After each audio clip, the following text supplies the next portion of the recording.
Alhamdulillahilladzi ja'alal insana khalifah biirsitati wa anwa'i mukhtalifah wa bidzalika aujaba alaina ikhwatus salatu wassalamu ala rasulillah wa ala alihi wa sahbihi wa man tabi'a risalah. Amma ba'du. Dewan Hakim yang mulia, para hadirin yang berbahagia, dari manapun asalnya, apapun sukunya, dan siapapun dia, saat ini kita bersama-sama berkumpul di arena ini, berbaur menjalin silaturahim antara satu dengan yang lainnya. Indonesia merupakan salah satu negara multikultural terbesar di dunia. Hal ini dapat dilihat dari kondisi sosiokultural maupun geografis yang begitu beragam dan luas. Populasi penduduknya lebih dari 200 juta jiwa, terdiri dari 300 suku yang menggunakan hampir 200 bahasa yang berbeda. Selain itu, mereka juga menganut agama dan kepercayaan yang beragam seperti Islam, Kristen, Hindu, Buddha, Konghucu, serta berbagai aliran kepercayaan lainnya. Kita patut berbangga bahwa negara kita ini adalah negara yang kaya raya dengan beragam agama, suku, bahasa, dan budaya tersebut.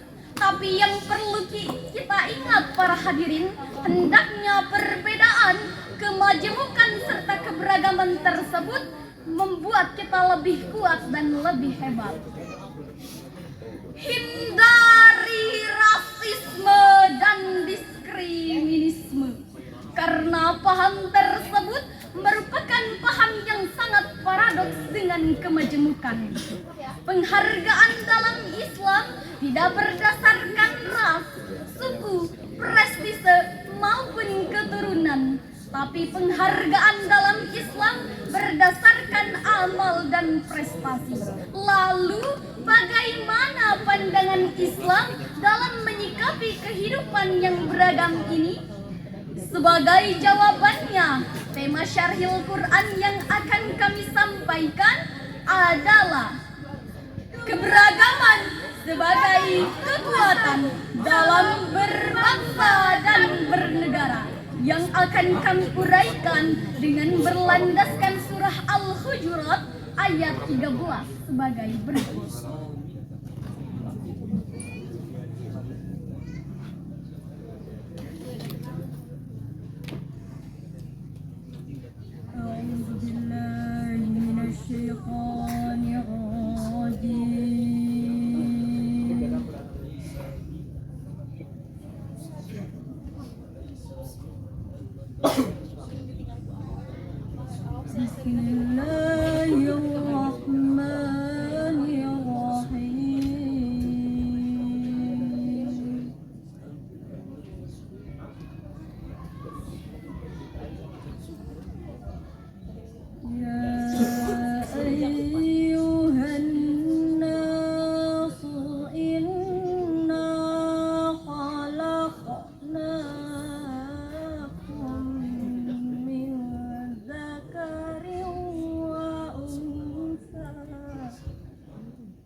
Inna Allaha alimun khabir.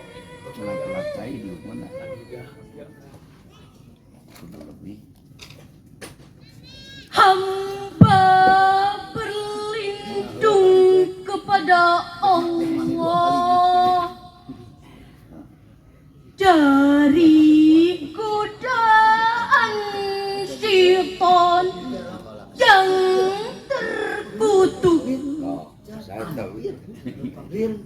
dengan menyebut nama Allah yang Maha Pengasih, Maha Penyayang.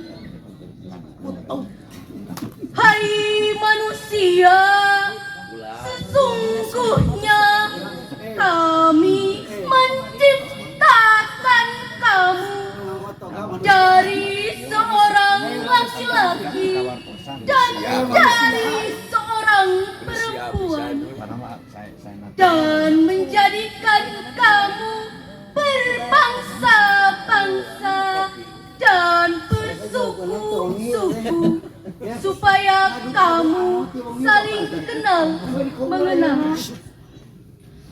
Sesungguhnya orang-orang yang paling mulia di antara kamu di sisi Allah ialah orang yang paling takwa di antara kamu.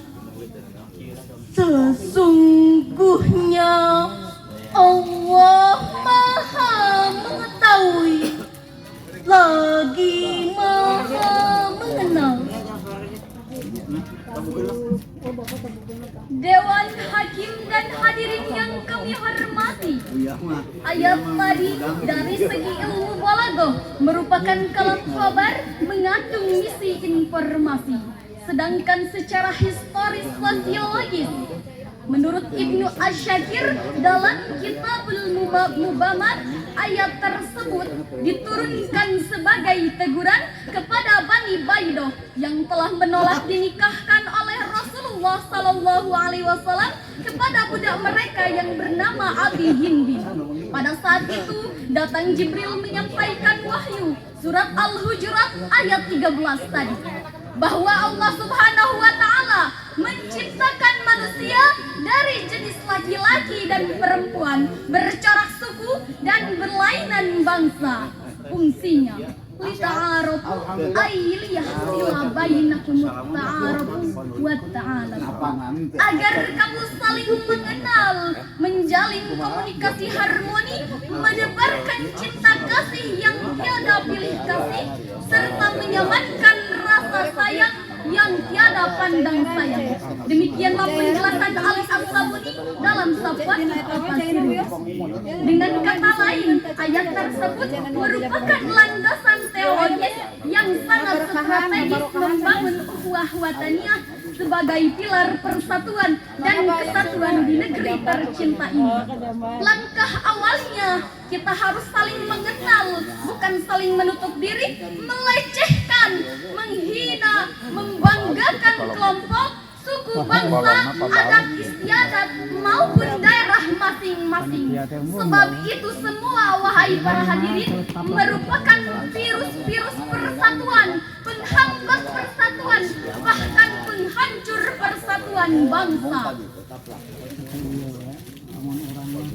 Saudara-saudara, apakah rela bangsa besar yang dibangun susah payah oleh para pendahulu kita dengan genangan air mata, cucuran keringat, bahkan kocoran darah para syuhada ini harus porak-poranda hanya gara-gara kepentingan kelompok dan golongan?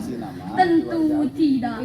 Ingat, Rasulullah SAW bersabda, laisa minna man da'a ala awsadiyati wa laisa minna man mata ala awsadiyati.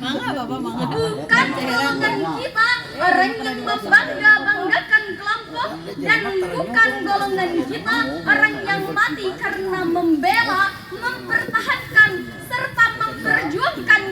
persatuan. Oleh karena itu, saudaraku sebangsa dan setanah air, kami menghimbau untuk memperkokoh persatuan dan kesatuan di antara kita. Kita bina kebersamaan dan kita junjung tinggi semangat Bhinneka Tunggal Ika. Setuju? Allah Subhanahu wa Ta'ala mengisyaratkan agar saya, saudara, dan kita semua untuk memperkokoh persatuan dan kesatuan serta melarang bercerai-berai sebagaimana tertuang dalam firman-Nya yang berbunyi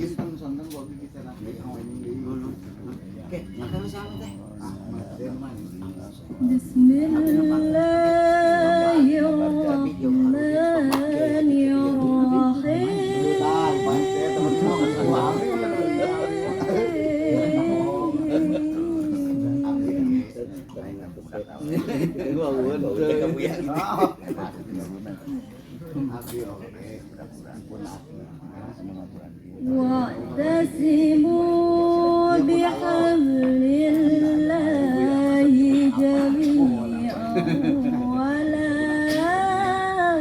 tafarraqu. Itu aya wios da tos biasa. Padahal bisa Itu aya eta. wala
wa kuntum ala syafa hufratin minan nari fa'aqadakum minha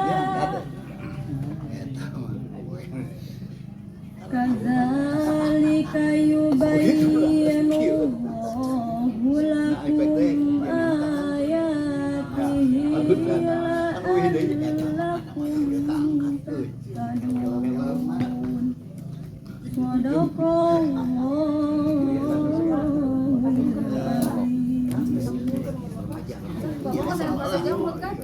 dengan menyebut nama Allah yang Maha Pengasih, Maha Penyayang, dan berpeganglah kamu semuanya kepada tali agama Allah, dan janganlah kamu bercerai-berai.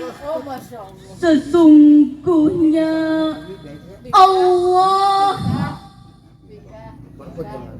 dan ingatlah kamu akan nikmat Allah kepadamu ketika dahulu engkau di masa jahiliyah bermusuh-musuhan.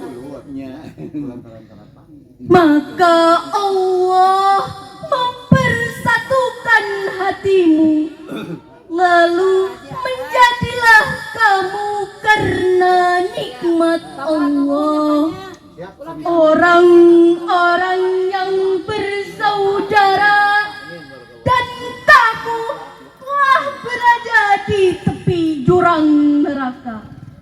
Maka Allah menyelamatkan kamu daripadanya. Demikianlah Allah menerangkan ayat-ayatnya agar kamu mendapat petunjuk. Maha benar Allah atas segala firman-Nya. Dewan Hakim dan hadirin yang kami hormati, menurut Al-Farabi dan Ibnu Abi Hatim yang bersumber dari Ibnu Abbas, asbabun nuzul ayat ini adalah berkenaan dengan pertentangan antara kaum Aus dan kaum Khazraj. Sampai-sampai tatkala Rasulullah sedang sakit, tiba-tiba terdengar pertentangan antara kedua suku tersebut. Mereka terus terlibat ke dalam bentrokan fisik dengan cara-cara jahiliyah. Meski Rasulullah dalam keadaan sakit parah, sambil berjalan sempoyongan, beliau tetap berusaha untuk melarai pertengkaran yang terjadi di antara kedua suku tersebut. Nampak tubuhnya yang lemas, wajahnya pucat pasi, air mata berlinang membasahi pipi, bibirnya kering bergetar, suaranya purau dengan terputus-putus. Beliau bersabda, abadal jahiliyatu min ba'di ma ja'athumul bayyinati wa ana ahdiru bainakum. Apakah kamu akan kembali ke dalam tradisi jahiliyah, berpecah belah setelah datang penjelasan-penjelasan dan aku masih hadir di antara kalian? Nampak suasana hening mencekam, sementara kaum Aus dan kaum Khazraj mereka menundukkan kepala sebagai tanda hormat, berbalut malu kepada baginda Rasulullah SAW karena mereka berseteru.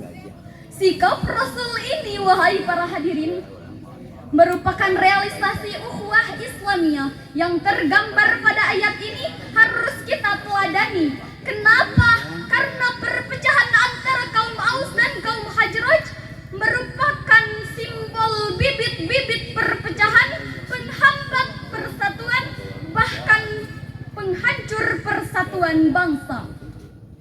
Oleh karena itu, mulai detik ini kita betulkan langkah, seragamkan gerak, satukan persepsi. Berat sama dipikul, ringan sama ditinju. Perbedaan jangan menimbulkan perpecahan, tapi dengan perbedaan harus saling menghargai dan melengkapi. Hadirin yang berbahagia, sebagai penutup dari syarahan ini dapat disimpulkan bahwa persatuan dan kesatuan merupakan syarat yang paling utama membangun bangsa. Oleh karena itu, dalam memandang pentingnya merajut kebersamaan dan merangkai persatuan di republik yang kehidupannya multikultural ini, syaratnya adalah dengan menetapkan ukhuwah wataniyah dan ukhuwah Islamiyah.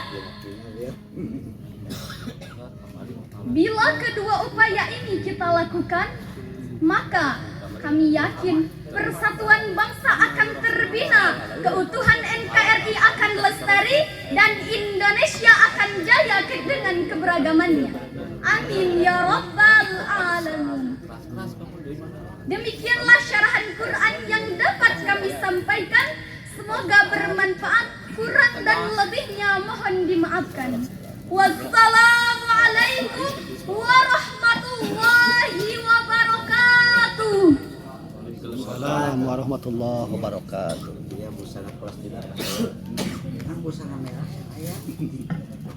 Dewan Hakim hadirin yang berbahagia, demikian penampilan dari peserta S011.